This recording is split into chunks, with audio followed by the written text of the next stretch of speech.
Well, welcome everybody to the North Virginia Cyber Meetup. I'm Tom Bendine with GT Cyber Labs. That's my side hustle. And then my colleague Brendan Collins and I are both solution architects at Starburst also. So Brendan has a Starburst shirt on. I don't actually have a Starburst shirt like that, so he brought his. I was kind of jealous there, you know. It's kind of nice. And then we have Mr. Greg Crabb there. Greg, would you like to introduce yourself? Yep. Thanks for having me, Tom. Yeah. And good evening, everyone. My name is Greg Crabb. I have been in cybersecurity for many, many years. I was the Chief Information Security Officer for the Postal Service for 6 years, and have my own consultancy now here in Loudoun County, and currently serve as the interim CISO for a fintech called Q2 out of Austin. Okay. Thank you. And Rory McLean from Medeiros, old friend of mine that works in the data analytics space and general guru of technology. Why don't you introduce yourself there? And they gave me a shirt, Tom. So they gave you a shirt? That's a nice shirt too. I'm a solution architect for a company called Medeiros. We do government contracting, a variety of work. I'm the guy who kind of does the cutting edge stuff. Nice. Well, good. So I think the topic today is accelerating cyber analytics. Also, by the way, I just wanted to take a moment to sort of thank the guys online that are watching. We had a little glitch there on the feed, I think. Is the feed going? Let's see. Okay. Anywho. Okay, great. So it looks like we're up again. So anyway. Wanted to thank the guys online for watching. I see a few friends here as well, so that's really good. And I think today what we're going to talk about is some sort of interesting new ways of using emerging tech and also things like ChatGPT to accelerate the cyber analytics capabilities. Because of course, really what cyber analytics are about is actually catching the bad guys. And the more quickly we can catch the bad guys, the more quickly we can stop them. The damage that gets done to whoever is involved at the receiving end of a cyber attack, that will hopefully be reduced, right? So, Brendan, would you like to maybe kick us off here and tell us a little bit more about Starburst here? Yeah, absolutely. So, I've been at Starburst for about 3 years now. We are built on top of an open source platform. And we'll get into that a little bit in the next slide, actually, a little bit more of the history around that. But Starburst is basically a commercial distribution of this open source platform. It's a big data analytics engine that's primarily a SQL engine. Yep, SQL Query Engine, okay, right on. And we are generally doing a lot of what people may consider both data virtualization and also big data querying. So, you're talking about things where you're abstracting potentially data sources from an end user, but then also being able to get high performance on that as well. Okay. And how is that important? How does that help, consumers of data, data scientists, data engineers, those types of people? How does it help? Yeah, absolutely. I mean, both in the cyberspace and in the analytics space that we deal a lot more in is you have data silos that are spread out across a lot of places inside of an organization. And so a lot of times you've got analysts that are trying to get at data that might be in silos that traditionally you're trying to get that into a single source of truth or something like that, when in reality it's going to make more sense to just be able to connect to that data where it is out in the field. Yep. So again, I think the typical model is in a SIM tool that a SOC might use, right? To query logs, you typically need to ingest everything, and typically a SIM tool is not going to query data that's outside the SIM tool. Very similar to a data warehouse, right? I mean, people have a data warehouse, high performance and what have you. However, they can't really use it to analyze anything until they get the data in there. So that's, again, where I think Starburst comes into play, because, you can connect it to all kinds of data sources. I think up to like 50 data sources, I think it says there, right? Yep. And that's really cool. So it also looks, we can connect Starburst's query engine to data, whether it's on-prem, in a cloud, in multiple clouds, anywhere in the world. There's lots of different ways to deploy Starburst, right? Is there anything else you can share on that, Brendan? Yes, I mean, we're not only are we, like you mentioned, deploying in all of your major public clouds as well as on-prem sources, and you can obviously then, no matter where you're deployed, connect to, as Tom was mentioning, data in a lot of those other places. We are generally then going after low-cost object storage, so you can really get large amounts of scale there. And as you can see in the last bullet point, we're deployed with a lot of pretty large organizations, JPMC Citi, Bank of America, and then in public sector here in the here in the nation's capital, FAA, SEC, and even the U.S. Air Force is a new customer. So. Yep. Yeah, and I think the fact that you mentioned there, the fact that Starburst can query data that's in low-cost object storage, I think that's huge, right? Because again, typically in these data warehouses, these SIMS tools, you're typically running on very high-performance compute, very high-performance storage and networking. All these things come at a price. And then typically you're going to have to compromise and saying, how long do I keep those log retention? If I need to run large investigations, how much will I load up that system, which then impacts my real-time things, right? So. Maybe you could talk a little bit about how Starburst actually allows you to separate the compute layer of the SQL Query Engine from the storage layer. Yeah, absolutely. So one of the big models with the Starburst SQL engine that, again, like we'll talk about a little bit, the open source technology and kind of where that came from, but really the big scale there is that you're not scaling both your compute and your storage in tandem, right? And so that means you can use the cheap object storage that you get in a lot of public clouds to store, as Tom was mentioning, terabytes, petabytes of data, but then scale your compute independently with the Starburst analytics engine, and then that allows you to get better economies of scale of being able to do things like scale up and scale down as required for your workloads. Absolutely, yeah, and then obviously, you could use the Starburst query engine to query the data and then present the output of the query to your tools, right? So it's not we're not looking to replace things, we're looking to add more capability, expand on, right? And so, again, people wonder about this. Something like, well, do I now need to rip and replace my SIM? Oh, no, not at all, right? It's more like an added capability. So. Why don't we talk through the history of Starburst here a little bit, where it came from? It's it looks like we began doing stuff back in 2012, right? So talk us through that a little bit, if you would, Brendan. Yeah, absolutely. So as I mentioned, it's built on an open source technology. So that open source technology was actually built at Facebook. It actually started being developed right around 2010, actually inside of Facebook. And if you guys can, roll in your minds back to where things were with Facebook in 2010, they had literal petabytes of data that they were storing and obviously selling to advertisers and for different consumer groups. And so the problem was that they had thousands of data consumers at Facebook, and they had literally, I think, 220 petabytes of data that needed to be queried. Mm-hmm. And so this team, the team that initially built what was called Presto as the open source platform, built this distributed MPP, massively parallel processing engine to be able to handle that workload. And they were at their height running basically 3 engines that were over 900 bare metal nodes in size that was handling basically that workload. I just said thousands of data consumers and about 220 petabytes. You fast forward through a couple of different iterations of kind of how Starburst came to be. Presto got open sourced by Facebook, and around 2021, you actually had a shift in the name of the Presto open source project to Trino. This was due to some trademarking regulations and things like that.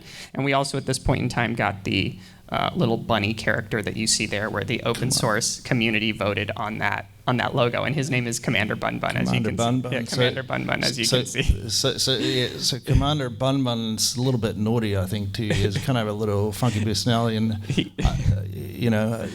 I'm sort of wondering about this, but I think actually Commander Bun Bun seems like he's hacked the SOC. He's actually hacked into the SOC. He's right up there. Okay, I don't know how he managed to get in, but he did. Okay, so good job, Mr. Bun Bun, Commander Bun Bun. Anyway, he's not doing any harm. He's here to help, right? He's here to help. He's not here to cause any trouble, right? Yeah, that's correct. That's right. Yeah. Okay, good. And so that initial group of 4 developers is part of our founding team here at Starburst, and so they're continuing to be part of the Starburst team and platform. And as you can see, we're growing and hope to continue growing into the future here. Cool.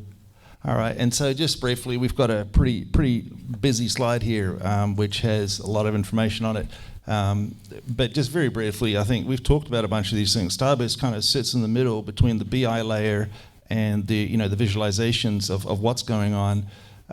It's the query engine. It does a whole bunch of other things as well, data products, query federation, masking, all kinds of stuff. But I think one of the big ones I really like are the fact that it connects to so many different things. And I was wondering if you could talk us a little bit more about these connections, because that seems to be really, really important, right? So. Yeah, absolutely. So, I mean, one of the nice things, as we were talking about with that being able to scale compute independently, is you can now start to have this central layer here that then allows you to connect out to data sources as you need. And of course, do we see all of our customers connecting to 40 different data sources? No, not usually. But usually you see people connecting anywhere from 5 to 7, sometimes 10 different data sources inside their organizations, and allowing them to then get access for their analysts. And then the cool thing is then, like Tom, we were talking about before with this top level, which granted we don't have a whole bunch of SIM tools on here. We may need to adjust that for the future. But a lot of these different types of BI tools and data science type of clients that people are leveraging, a lot of those tools, if any of you are familiar with them, those tools are not really good at pulling in data from multiple different sources and doing aggregations or even really scaling to pull in large queries. And that's where being able to scale something in that middle layer is so valuable, because you can now start to get a lot more performance for, say, a team of 50 Tableau users than it would be to have them connecting into these sources individually. You're allowing them to connect into this scalable central layer.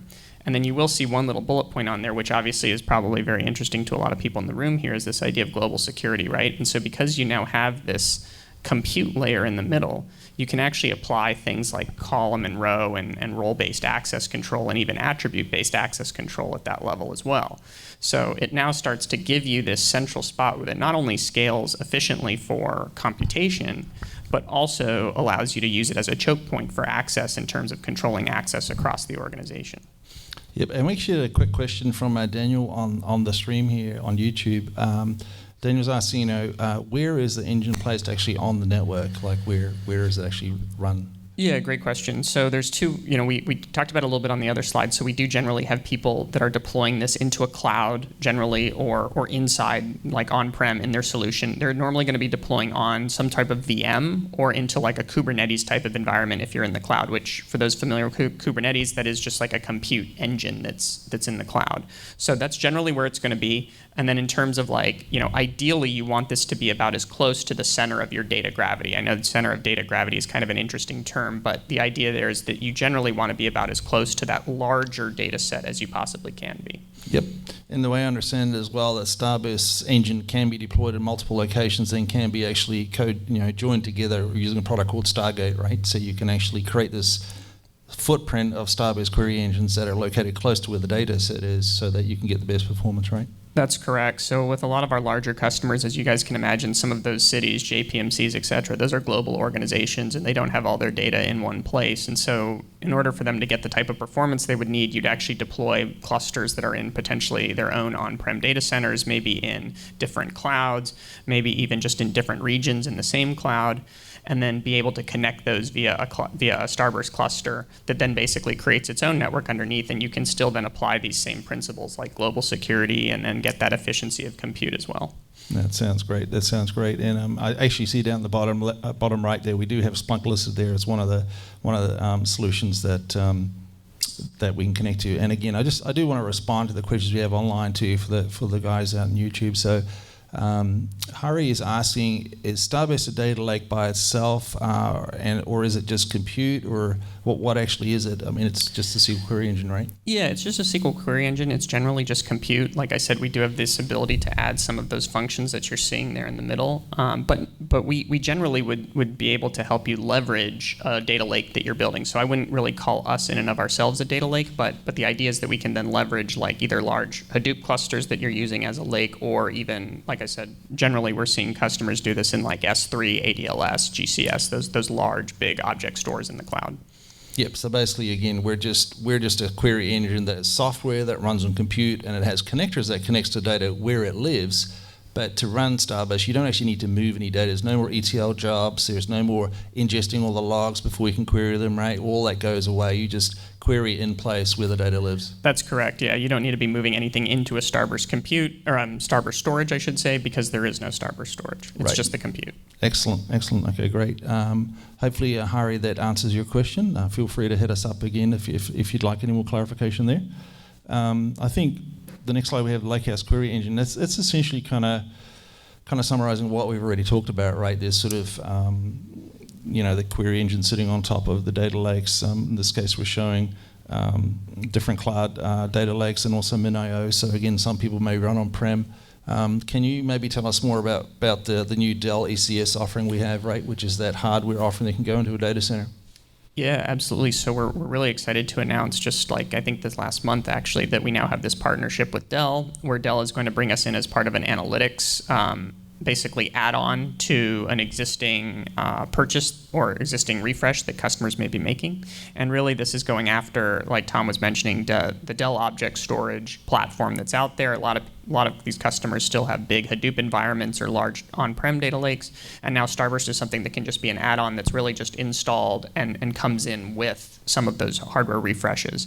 And so we're really excited about that. It's going to allow us to get at more of these on-prem sources, and it just makes for an easier experience for a lot of these customers that they'll actually just be able to do a plug-and-play with Starburst with their existing Dell stuff. Yep, absolutely. So it's a little bit more than just object storage, right? It's actually the Starburst search query engine sat on top of object storage. So again, kind of that easy to deploy out of the box appliance type model, right? Exactly, yeah. And like I said, Dell's bringing their storage with them, and all that comes with some of their storage goodness, and we're just now providing that analytical capability. But then what's cool is that you could still use that Starburst installation to connect to a lot of these other sources, right, whether those are Oracle databases or things that may not be running on Dell hardware in your system. Yep. You can now do that with that appliance that comes in with you. So it's very cool. That's good, yeah. And it's actually kind of neat. I actually found this very neat when I was first learning about Starburst, how we can deploy in the SaaS model. We can provide just software by itself. We now have this hardware appliance. It's kind of like the best of both worlds. You pick and choose how and where you want to deploy it. You're not locked into anything really. So personally, I'm quite excited about that because I think the number of solutions that are out there tend to lock you in a little bit. We try to sort of stay very neutral, right? So that's great. We're ready to actually take it to another level, guys. Now that we've sort of talked about, what Starburst is, we're the query engine, we're compute, we connect to all the data sources and tools that are out there. Now it's time to actually bring this thing to life. And so wanted to recognize Rory here for doing some excellent work on bringing sort of a human language interface to the ability to, reduce the amount of actual coding and complex things that an analyst would need to do. We're using ChatGPT in this case. Of course, there are a lot of large language models like ChatGPT out there. Obviously, we're not saying that you have to deploy this using ChatGPT. You may not want to for various reasons, but the concept is there of saying, hey, if we now put that sort of human language, large language model, maybe a little bit of AI on top of the SQL Query Engine, which is Starburst, and then have Starburst connect to all your different things, including things like Splunk and other solutions, that sort of brings things to a new sort of place. And I was wondering if we could also take an opportunity to ask Greg and say, in the CISO role and, looking at the traditional way, what I'll just call the traditional way or the current way of doing things, where to run any investigations on a platform, you would have to ingest all those logs. You would have to basically do what people call an ETL job in the data space. You'd have to move all that data into your platform, get it from where it lives to be able to query it. And now we're talking about these new things. So I was wondering if you could just help the audience understand more about how things are working today, some of the challenges that you see there, so we get that baseline established as well. Sure thing, Tom. Obviously from a information security practitioner perspective, or from a security officer, chief security officer perspective, every investigation is unique. Every investigation kind of leads you into a different direction with a need for a data source to be able to pull in, to be able to really get to the heart of what that particular threat actor is doing. And so we have so many different use cases across the information security space and the security space. Obviously, and from a banking perspective, you've got anti-money laundering and know your customer requirements and counterterrorism financing type of activities that you need to make. Also, from a insider threat perspective, we've got so many data sources in order to be able to get access to the necessary information to address an insider threat. And you mind if I tell a little story? Please, yeah, we love stories. All right. Brings it to life, right? So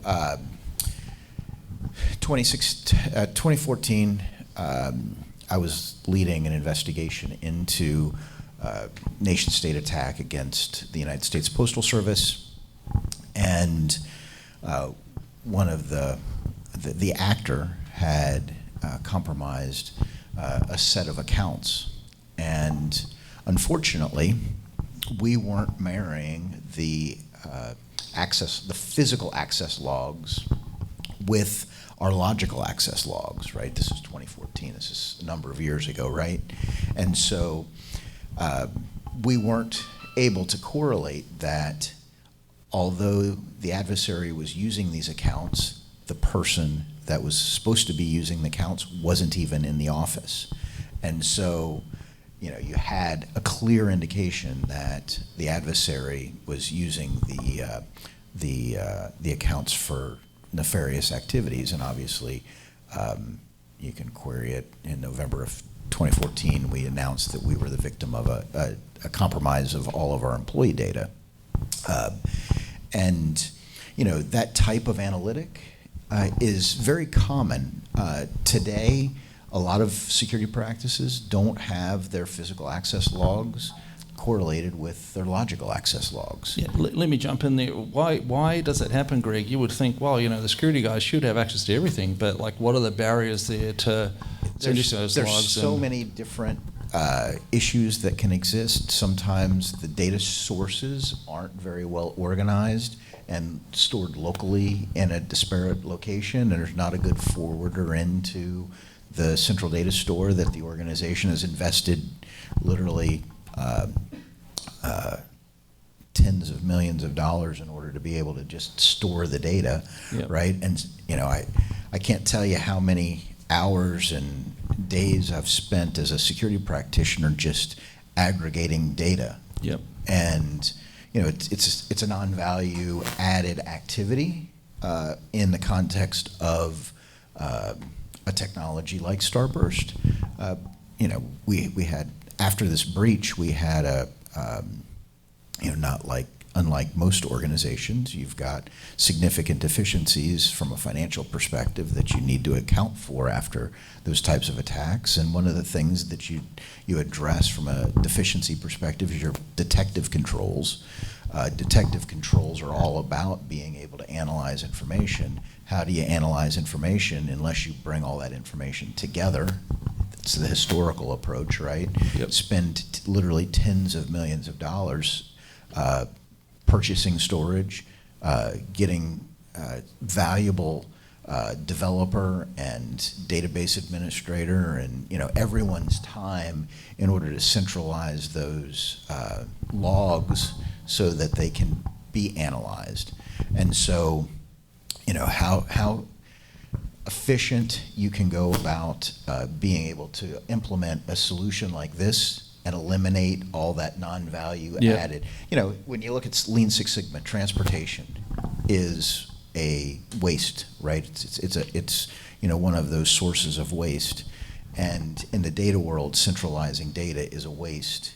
Yep. And if you can eliminate that, you can save yourself significant amounts of time, money, and get quality, you know, get to that value that you need in order to be able to lead your investigations. Yeah, no, absolutely. It's you know, again, what I'm excited about with the Starburst capability is that idea of saying, firstly, we can query data that's in low-cost object storage, right? You can consume object storage from a cloud provider, you can consume it on-prem and what have you, and you're also not time constrained or time bound, right? So you have the opportunity to use the low-cost storage to store kind of almost as a lot more data than what you're used to storing. You don't have to move the data around, query it in place, and then also leverage the output from the Starburst Query Engine to actually push that into your SIM tool, which will typically be a significantly small, a very small subset of the actual total data lake, right? So, you know, thank you for sharing that story. That's great. You want me to share another story to set up the yeah, please do. Insider threat. I'm going to loft up a softball here for Rory, but there you go. As you know, one of my roles in the Postal Service was, I would joke, I was the purveyor of dirty words, and we had a very basic words of concern capability in order to scan all of the email infrastructure. As you can imagine, with 600,000 employees, you've got a few emails that go through the system, and people do things in email that they really shouldn't be doing. And so literally we would, we had a set of keywords that we would search across our email systems that were very rudimentary, but if you saw the word threat or gun or, you name it, I'll let your imagination go from there. But there was a lot of love relationships, should not have been in the email system, but those are indicators of obviously concern from an insider threat perspective. And so we had literally I had a threat assessment team that would take the words of the hits in the words of concern and actually evaluate each one and deploy resources in order to be able to address those. And so I'm going to go ahead and now loft that over to Rory and say, hey, how do we modernize that approach? Okay, I'm not sure how you segue from threat to me. Is there a... No, you're not a threat, are you, Rory? I mean, I hope not. I'll withhold that. Okay. So my part of the presentation is really kind of part B coming from the March meetup. In the March meetup, we talked about AI in general. And at the end, kind of finished up with a use case. I was going to do what Tom calls, what is it, the art of the possible. Art of the possible. Yeah, I'm always the art of the possible guy. I don't sort of, don't sort of. I see the way we do things currently is great, and it does work. Sure, it does. But I'm always looking at how can we do something better? How can we do something new? Because I get bored easily, right? So I'm always like, I always call Rory when I have this sort of nebulous idea. I say, hey, what about the art of the possible that we do something cool? And he goes, okay, I'll build it. And I'm like, okay, good, because he's one of the only guys I know that you can actually call and he'll actually build it. So and he did. So let's take a look. Yeah, this is not a product we offer. I just wanted to push the edge and show you what's coming. So what I did was, this is our use case. Actually, ChatGPT wrote the use case for me and introduces us to Maxine Nguyen. She's a network security person, really good at her job. She can hack around on, development and DBA type stuff, but that's not her specialty. It actually even wrote, it even did the picture. That's a CGI generated picture of, I asked it, well, what does she look like? Now, also this is what it lists as the kind of indications that there might be an insider threat. There's access patterns and communications and other such things. So I built a use case on top of this. I created a bunch of false Apache logs, which is commonly something you'd be putting in Splunk, but I also put it in Starburst too. And quite often you see Splunk with 90-day retention or so. I've seen as short as 30, could be longer. Starburst, you're not going to have that kind of same limitation, because what I did was, it was about 110 megs, not a lot, but it was about 110 megs of log files, and I put it in the Splunk, and it's about a wash. It fed it in. You would not want to do, remember Starburst is a lake house, which is it's not a data lake and it's not a data warehouse. If you put this into a relational database, it's going to blow over the top of it's almost going to double the data. Some of that's the base data, some of it's indexes. It could be bigger if you index more in it. But what I did was I went the Parquet route, which is a flat file, very highly compressed, but Starburst can read it and execute the queries very quickly. So you can retain a lot more data in the lakehouse than you would want to keep in Splunk. And your query performance is going to be just as good. Now, I wanted to do signal correlation because that's what you're going to want to look for the Starburst to do. So I had it create some emails, and I augmented it before I put it in with sentiment analysis, so the emails have some of that in there. And I also created some HR files, the employee information and the manager.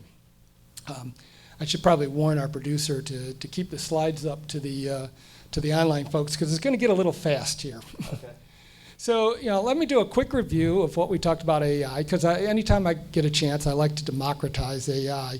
And I want the average person to do as much AI as possible, keep it away from the data scientists. But, a lot of you know Splunk, you've seen this. And Splunk is built on the Python scikit. So you may have done some AI in Splunk. You have access to this screen where you can build a lot of different algorithms on top of your data that's in Splunk. It'll all be event-based generally, but you can quickly do anomaly detection. And the Python scikit is really, really diverse. You can do a lot of stuff with it. But one of the things I wanted to explain about AI and to kind of simplify it for the non-data scientists is that you want two things out of your AI. One, don't worry about these algorithms being overly complex, because all AI, going back to the simple average and means, all the way up to the most complex neural nets, all any algorithm is a way to summarize the population in a simple single number. So let's take like an average.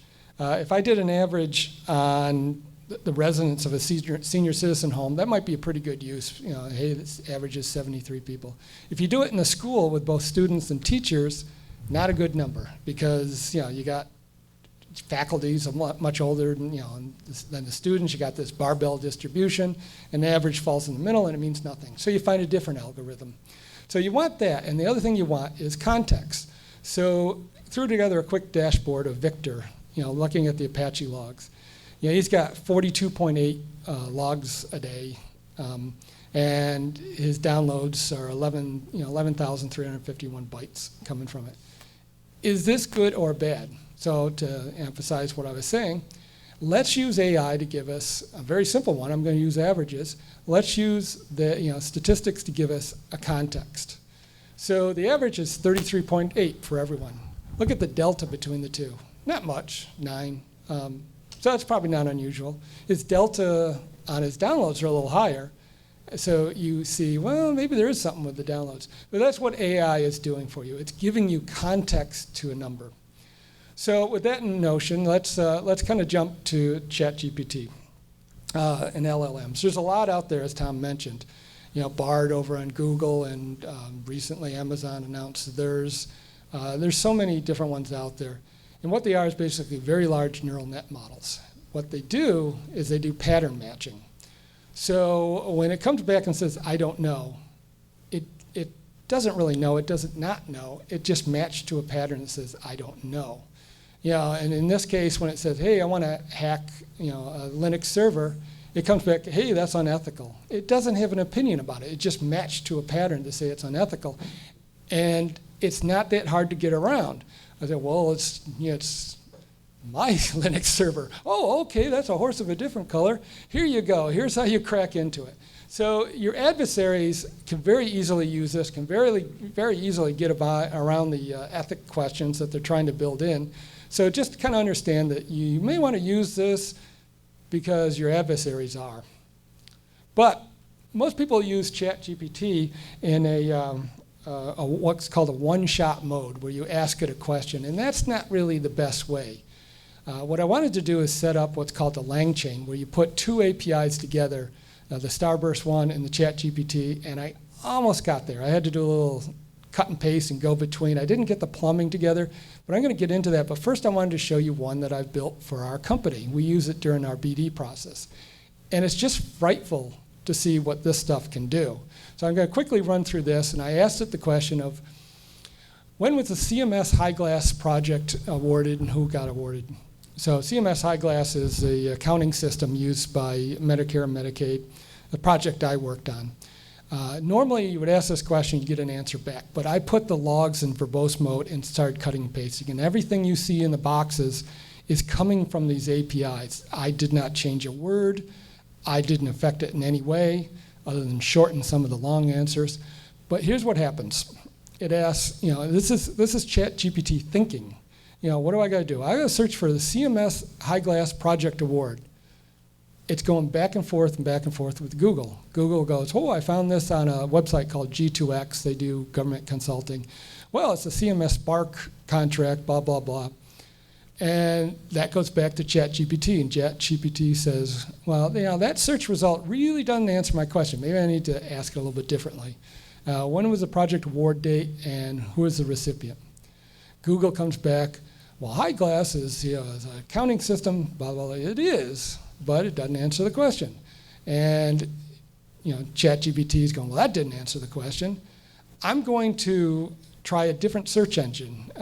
Google's got other databases for press releases and things. And this API I use could potentially leave Google and go try Bing and Yahoo. So it tries a different search engine. Got the exact same answer back. CMS is an accounting system. This is interesting. This is not my words. This is ChatGPT saying, well, this is frustrating. I mean, I've been frustrated at computers. It's a little scary when the computer's frustrated with me. So, it comes back, all right, I'm going to try checking press releases and see if I can find it. And it comes back, finds a little information, more information, but it doesn't like what it found. So it's saying, this doesn't answer my question. I can probably use a calculator from the original search and start calculating some of the numbers, and it does it itself. So now ChatGPT is talking to itself. Didn't even go to Google for that one. Calculated it out. Now it has another way. It's, okay, I'm getting there. Let's try CMS Project Award recipient. And this time it goes back to it and comes back with a little bit more information. And it says, this is still not answering my question. I'm going to try news articles. So it throws it out to the news database. And kind of goes back to G2X and gets a little information. Oh, this was awarded on the CMS Spark. There was 2 bidders. This actually made it happy and said, oh, finally, I found the answer, and it spits the answer back to me. It was awarded in 2020 and all this information. That's a little bit scary. What people are talking about is this stuff dangerous? Well, think of this. What if the question was, how do you build a nuclear bomb? And it comes back, I don't know, but I can find out. This is kind of where the technology is going. But I wanted to bring it back to Starburst. Like I said, I didn't get all the plumbing together, and I had to kind of cut and paste back and forth. But this is an actual exchange with ChatGPT and Starburst. And this is what Max is doing. So, I said write a SQL query that lets me see what employees are a little, frustrated based on their emails. I put sentiment analysis in there. And it comes back writes a beautiful SQL query. Now, with these engines, the biggest thing is this concept called prompt engineering. That's how you drive these models. When you go onto the ChatGPT site and you type a question in, that's called one-shot questioning. Really, you get up to 8,000 tokens, close to 8,000 words, to actually put in before ChatGPT does anything. So that's called the prompt engineering. And here you see the prompt engineering for this question. So yeah, the question's there, but I described the 4 tables I put up earlier on Max's slide. All I did was I gave the table names, the schema name, table name, and the fields. I didn't say anything about how to join them. I gave no descriptions in it.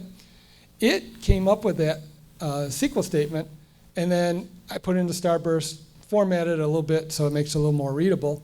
Well, there's the results.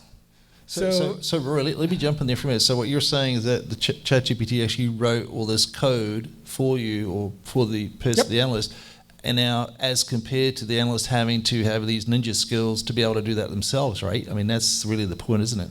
Yeah, and tell you what, let me show you the next query. You'll be impressed with that. But what I did was I took this text and put it back to ChatGPT, saying, well, here you go. Well, who's frustrated here? Who's disgruntled? And you see here, it actually looked at, well, Charlie is. I mean, he's got a very high percentage. He's got more, twice as many negative emails as anybody else has. So it identified from the data that Charlie is a disgruntled employee.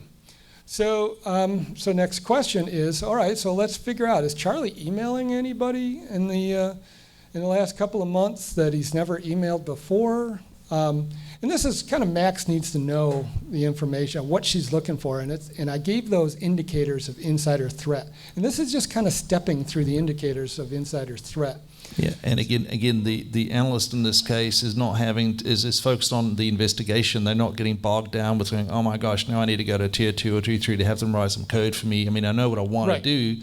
They're now able to just do what they want to do without getting bogged down and all in the weeds, right? Correct. I mean, I think for the analysts in the room, that you may be seeing that's starting to change the game here for you a little bit, right? I mean, nobody wants to try to write code all the time and then try to see if it works. I mean, this allows you guys as analysts to actually get on with the job, which is finding the bad guys, right? Well, in this case, I didn't say write a SQL statement.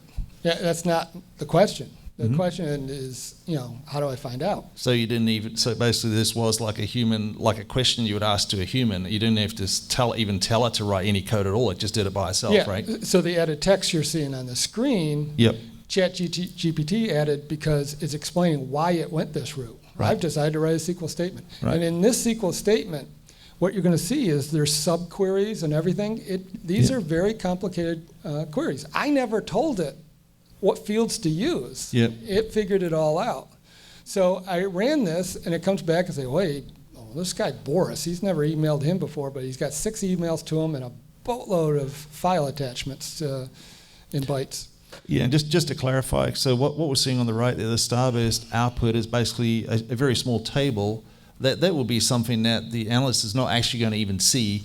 What they're going to see is what, in this case, ChatGPT is telling them, right? If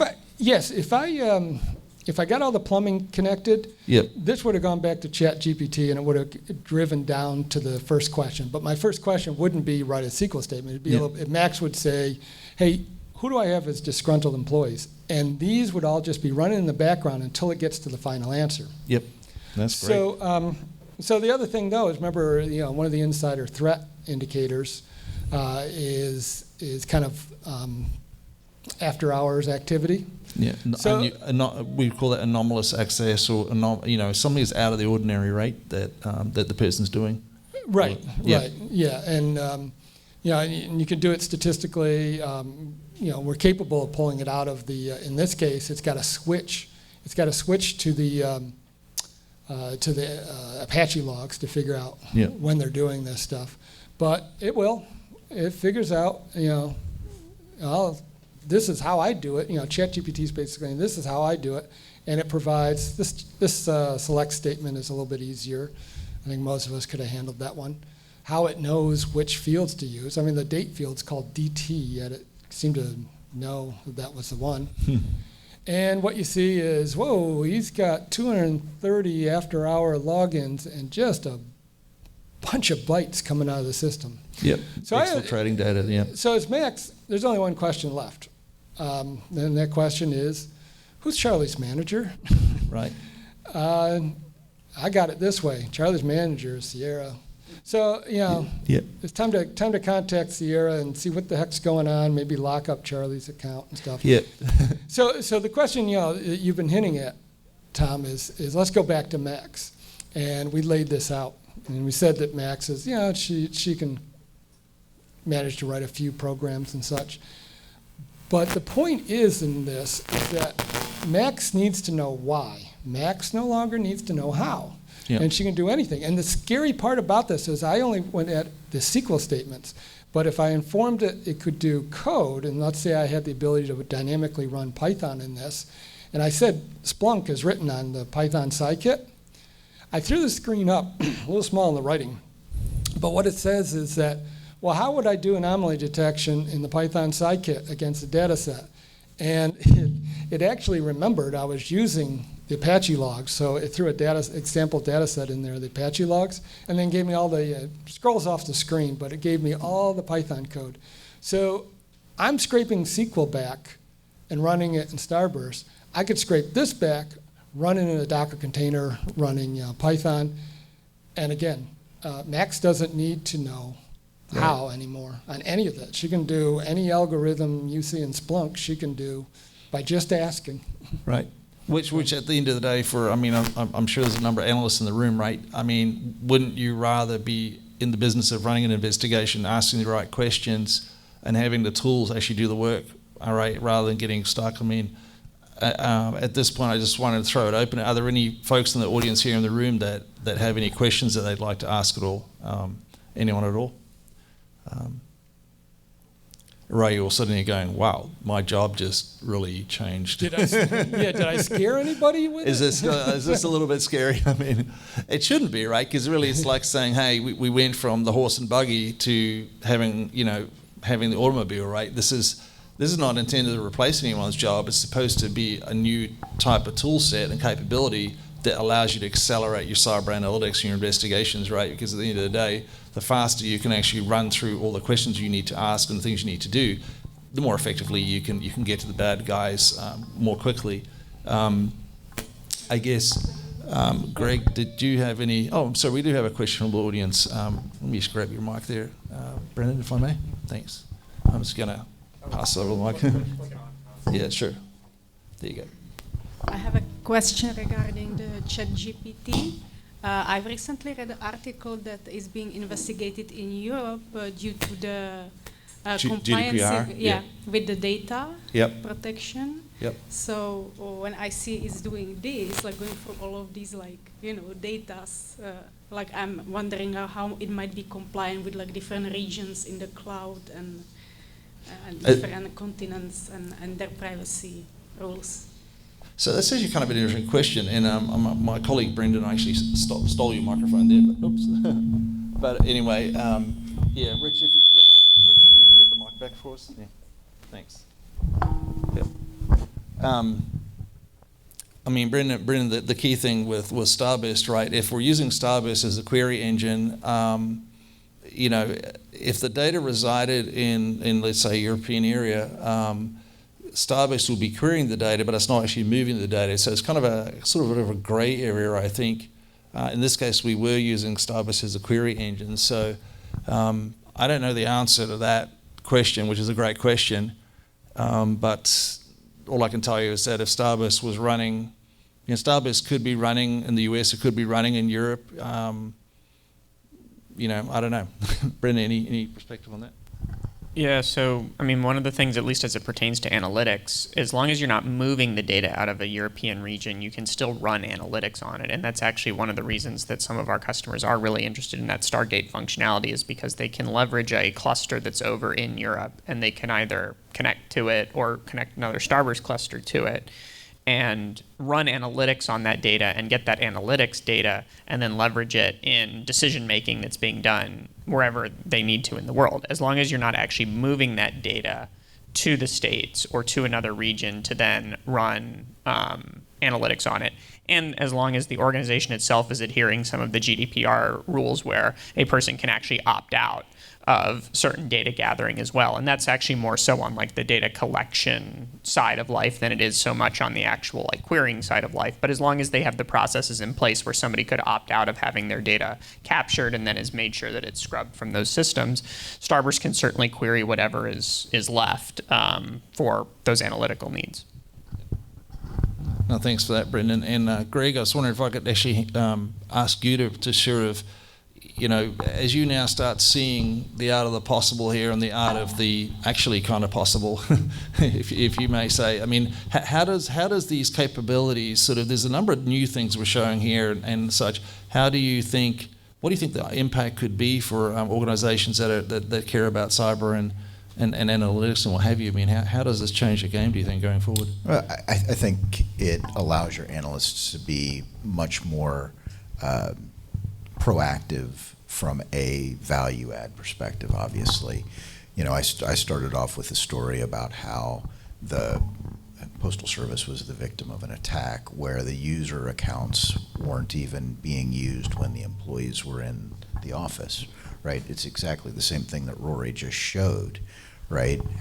That type of analytic that could see that account, that logical account was being used inappropriately and present to that analyst from a detective perspective, we would have been able to prevent the theft of the information that had been stolen, right?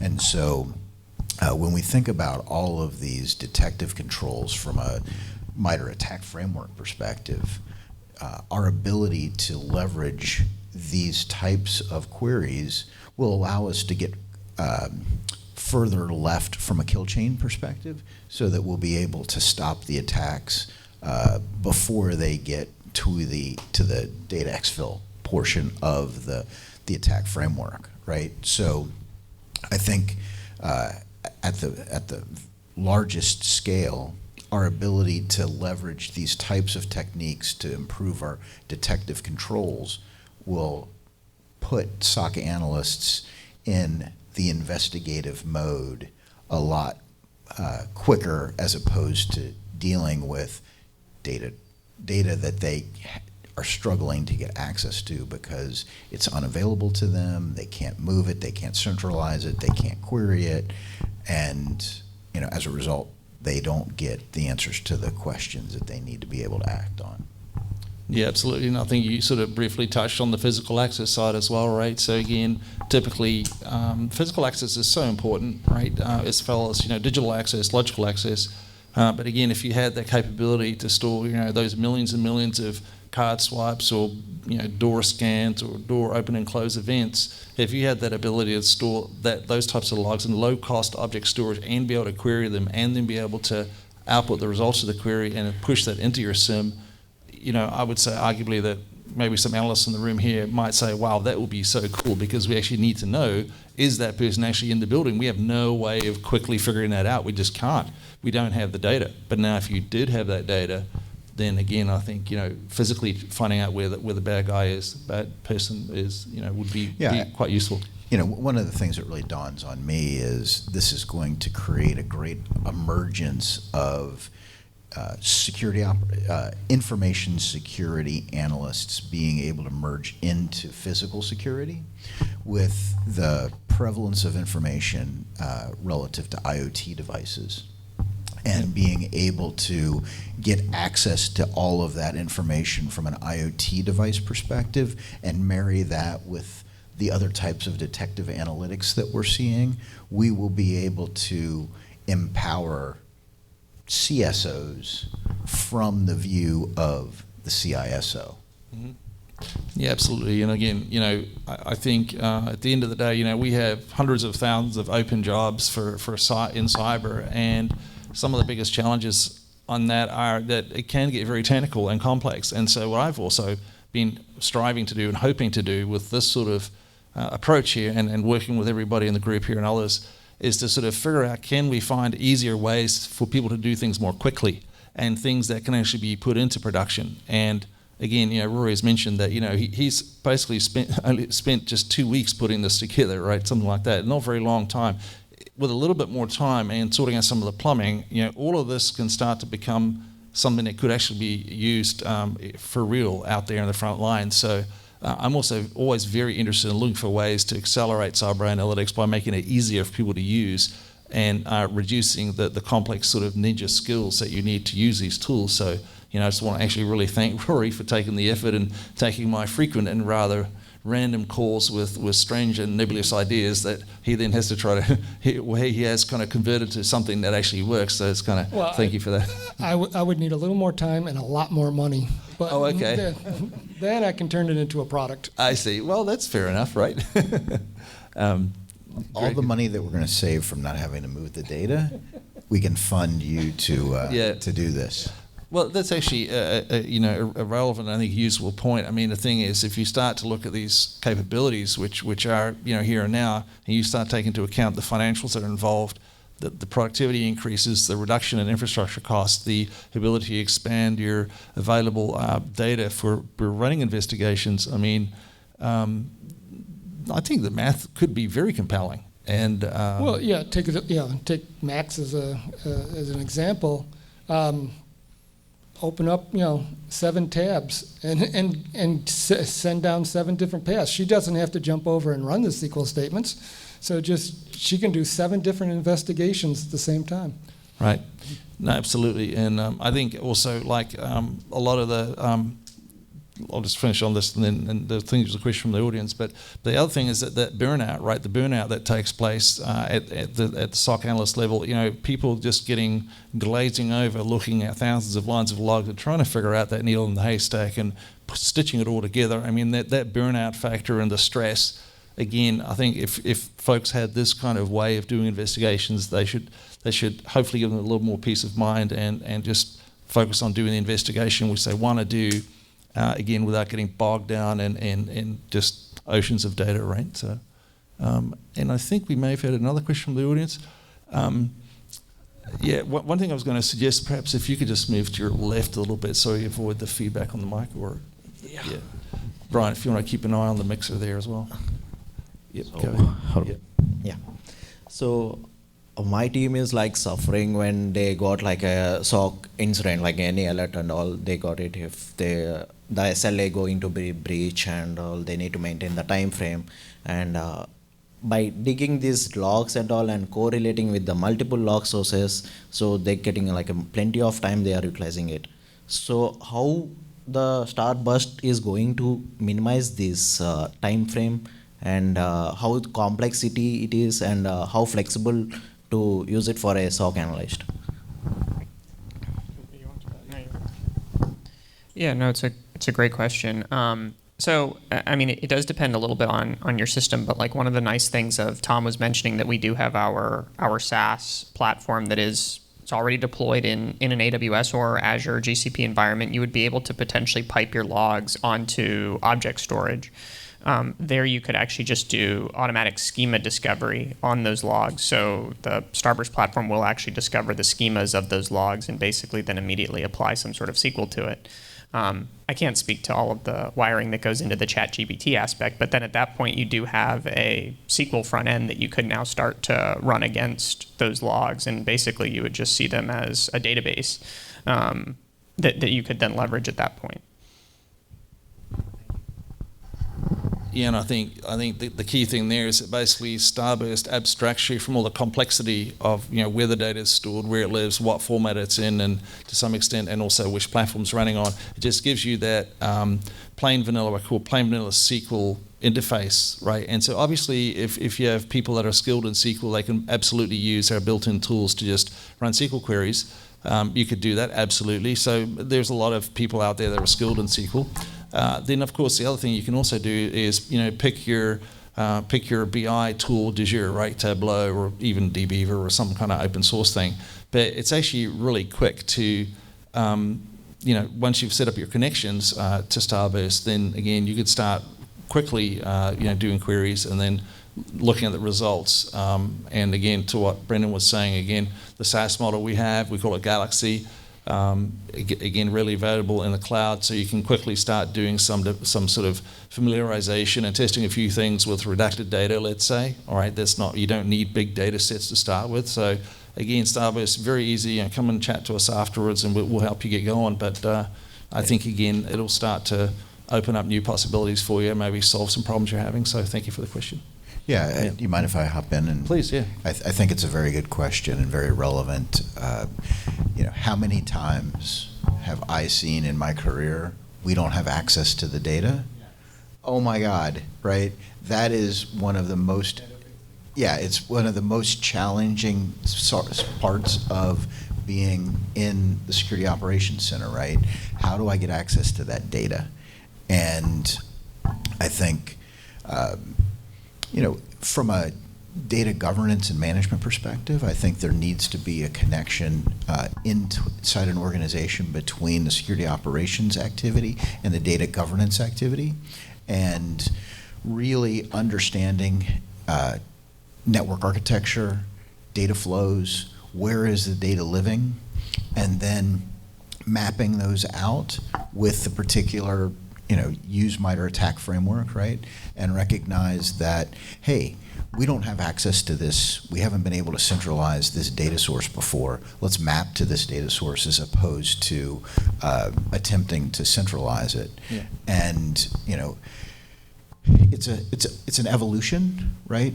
After action reporting, after every incident, whenever you say, I don't have access to this data, figure out where it's at, map to it, and the next incident goes that much faster, right? Yep. No, absolutely. And I think the other thing that comes to mind as well is, again, obviously there's a bit of layer 2 and 3 networking that has to go on, actually set up a connection, right? And you obviously have to, you have agreement from the people who own the data and where the data lives to be able to connect to it. But assuming those things can be resolved, which arguably would have to be resolved if you're moving the data anyways, you'd have to negotiate with them and put a lot of work on those people saying, oh, we need logs from that. And say, oh God, here we go. Excuse me. But now if you say to them, hey guys, we're obviously in the SOC and we just want to make this easier for you. If you allow us just to connect to the data set, we'll query it as and when we need, and we don't even need to talk to you, right? Now obviously we'll let you know if something's going on, but that takes that away. And the other thing is, of course, with Starburst, once you have the engine running, configuring the connection, assuming you have the layer 2 and 3 connectivity, it's not a heavy lift. I mean, you just coordinate with the folks who have the access. They get you some credentials. We have all kinds of ways to integrate with authentication tools and methods, LDAP and various other things, right? So once you figure all that out, we even have, build and access controls and other ways to do things. We can do data masking as well, for example, et cetera, natively. You can just set up that connection. That could be a matter of hours, not days or weeks to move data, right? And so, again, I'm just excited about the opportunities for cyber and helping all the analysts that are, struggling with these things, right? I hate to geek out a little bit here, but we as information security practitioners are very outfitted from a tool set perspective relative to infrastructure alerting, right? If you look at the types of things that we're doing with the MITRE ATT&CK framework, every organization has the same sort of infrastructure components, and we can respond from an infrastructure perspective. One of the things that, as I'm thinking about what's available here, is application monitoring. Application monitoring is unique to every organization, and it depends upon the structure and nature of the particular application, right? And so when you can marry the type of large language model process that Rory showed with the capability of being able to hit the data structures that already exist with the application, you can really start to see how you could get to quick time to value to do application monitoring, which there are few organizations in the world that are doing application monitoring really well, because it's extremely time consuming. It requires a lot of intersection with the development teams, because historically we've had to centralize that data. It takes away from their development time. It's a push-pull. It's, we don't want to take the developer's time to, write the data over. You hear all about it, right? So I apologize for geeking out there. No, good for you. No. I think that's a problem set that, hopefully we'll be able, from a security practitioner perspective, to be able to fix with this kind of technology. Yep. No, absolutely. And the other thing, again, as I sort of mentioned earlier on, we're not proposing any kind of like rip and replace, hey, you rip and replace all your stuff. No. Again, the good news with Starburst that I like is that you can take small incremental steps, right? You can do a small cloud deployment with Galaxy. It's very easy to use. It's all SaaS. Set up a connection maybe to an S3 bucket, just an object storage bucket of some sort, push you a little bit of data in there, get used to connecting to it, get used to querying it, maybe add data in a couple of other places, spin up an RDS instance or something like that, and then do a federated query and start to see the art of the possible in a small way, and then start considering, hey, what are some incremental steps I could take to deploy this in production? And then I take into account things like saying, okay, do I now need to run a Starburst engine in the data center? Which cloud should I run it in? Which geography should I run it in? All those things are all very doable, and that's what Brendan and I kind of do all day long, right? Is talk to our clients about these things, help them figure this out. But again, I'm just really excited for all the cyber people that are out there to say, hey, we want to give you these new capabilities. There is a better day to be had in doing analytics, and we want to help you get that alert fatigue under control, and you do so in a healthy way, right? So I think we had one more question from the audience there somewhere. Gentleman in the back there. Thank you, Richard. There's actually a couple of questions. Fantastic. Yeah, thank you. So my question's for Rory. One thing, how would you incorporate, or do you have ideas on how to incorporate feedback into this kind of model of detection, in the sense that, there's a thin line between going viral and being DDoSed, right? They produce the same end result of massive amounts of traffic coming to your website, right? In this case, is there a possibility that you didn't keep enough data for Charlie or Charles, and they were red flagged, or was Charles on a project that was moving quick, so he naturally has tons of back and forth emails and PDFs and everything going across? Is there any ideas that you had for how to incorporate some sort of maybe extended context into it to maybe help reduce what could be a false positive in that way? Yeah, since I had to create all the synthetic data, I was only going to go so far. but remember what I said about AI, and what is that one number that best represents? You've raised a scenario where you believe people behave differently. It could be their job description, because sysadmins are going to be on at 3 in the morning. Accountants are going to be on at 3 in the morning during month-end close, but not the rest of the month. So, in that case, yeah, that's a little more complex, and you might use some type of cluster analysis to figure out and put these people into the group. Once they're in the group, then you look for the abnormal behavior relative to the group. Yep. Yeah, if I sort of take a very simplistic look at what you just spoke of, it's just, to me, it would just be saying, hey, let's bring another feed into the platform here to say, hey, what is their work schedule? What functions are they conducting? What may have changed there? They may have been put on a project that requires the out-of-hours work, and that may require an unusually high amount of email traffic and such. So I think, again, that would just be another data source that would come in that would be taken into account by the AI layer. But it's a very good question. So I think the good news is that with a platform like this and this kind of architecture, you could, let's say, connect Starburst to wherever that data lives about what the guy's doing or the person's doing in terms of like their project activity. They're mapping now and getting data feeds from like SharePoint and saying, which projects is this guy working on? What's a typical data model for that project, et cetera, et cetera. So again, I think there's an opportunity to have access to getting that kind of data feed into the platform, and then it just gets taken into account at the AI layer, right? So, and there was a follow-up question. Look at that. I shouldn't have said all that stuff, right? Now I've got them going. I was just going to say, but this here is great in getting to the signal, right? You've separated a massive amount of effort trying to filter out noise. Now you're actually onto something. So, this is the tear down. Sure, there's going to be those unique scenarios, but it may take you 6 months now just to even get to where you are here, where it's done in a couple seconds. So, I mean, not to say it took you a couple seconds to do, Rory. Obviously, a lot of work there. So I still got paid nothing. Do you have money? Like we'll take gold bars, silver. I think silver is doing pretty good. I mean, maybe not, but.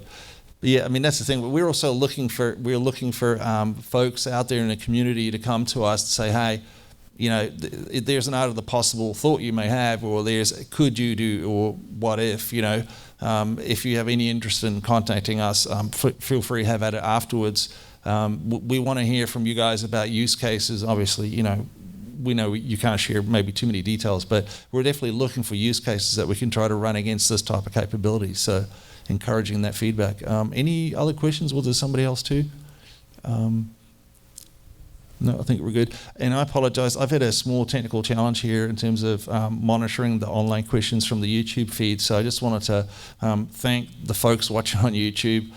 Please do post any questions in the comments, and then we'll get back to you on that. It's just unfortunately I can't see the chat right now, so I apologize for that. So any closing comments from the group? I just want to thank everybody here, and especially Rory for doing all the work, and Greg for coming by, and Brendan for coming by. Is this a drop the mic moment, or do you not want me to break your mic? Well, yeah. Since you have no money, you can't afford to replace it. Maybe not so much drop the mic. But yeah. Any closing questions from the group or anything else they have for us? No. Yeah. Yeah. One more question. Here we go. I think you kind of responded it already. So I was thinking, from the perspective of the analyst, I'm getting access to so many informations. It will help me at work a lot. But I imagine I'm an adversary who got into the network, established persistency, maybe privilege escalated, and then I have access to the tool like this and scoop up like so many information. Yeah. So I heard there's like rule-based access controls you can put in there. You said also you can do authentication to prevent that. Yeah. Yeah, thank you. That was a very good question. Yes, absolutely. Like any system, if this sort of tool was breached, obviously that presents quite a challenge. So arguably, to some extent, I think, I'm just sort of hypothesizing here, but if you have, let's say the Starburst Query Engine, and if you keep a very, very close eye on that and, keep that really locked down, that's probably a little easier to do than all these disparate systems. Obviously, getting access to the query engine would be a stretch, but I think given that we've got some fairly large organisations using our tools, and we have obviously a very security-centric posture, we would be glad to talk with any organisation about our recommended best practices on all those things. But that's definitely a very good question. Thank you. Okay, so I think with that. Just want to thank the panel again. I want to do a special shout out to Brian and the guys from Brand Ready. Thank you very much for all your hard work in pulling together the media production. So Brand Ready does our website. They do all the streaming, all the video production, many things in that. And obviously, they're also victim of me with my random ideas that come out at odd times, and are always very helpful and productive. So I just want to really thank Brian and the team at Brand Ready again. So with that, we'll see you next time, North Virginia Cyber Meetup. We're here to improve cyber health in the community, and we're here to help individuals, families, and organizations. And we're trying to help people find careers in cyber because we need all hands on deck in the cyber wars. So thank you. We'll see you next time.